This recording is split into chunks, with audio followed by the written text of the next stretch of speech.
Hello, I am Andrea Vaudrey. I go to Cucamonga Christian Fellowship and I am the Young Family Life Pastor, so I oversee all of the generational ministries.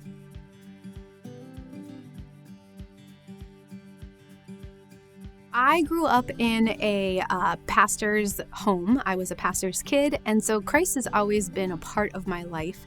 My mom was a missionary, and my dad worked as a youth pastor.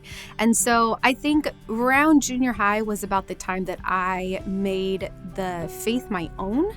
But I was fortunate enough to just grow up in a home immersed in Christ and his love.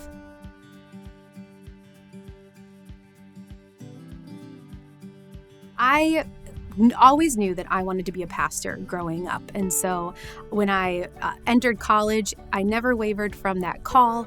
And I've had the fortunate experience of getting to be a pastor at several different denominational churches. But when I started having children, I realized that I needed to take a step back and be home with them for a season. And it always had been my prayer that my husband and I would find a church that we could first start out as congregational people and experience what it would be like to just attend church, to just volunteer, to just get to sit on the servants' council, or just be a part of the community without having any of the pastoral responsibility. And then that was my first part of my prayer, which we found at Cucamonga Christian Fellowship. The second part of my prayer when I first left ministry was that eventually I would be able to morph back into pastoral ministry, preferably at the church that we had already built a community in. And that's exactly what happened at CCF. And so from there, I've just gotten to watch how God has grown my love for generational ministry and rites of passages within each of those different sections. And I'm really excited to see what he does next.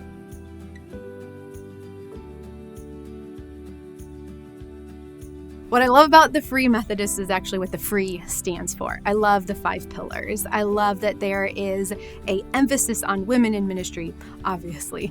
I love that we have a really strong tie to making sure that racial reconciliation happens within our culture. And I love the standing point of go, love God, love others, and make disciples. I think you can't sum it up more sweeter than that within what our purpose is on this earth. And so that's why I love the Free Methodist denomination.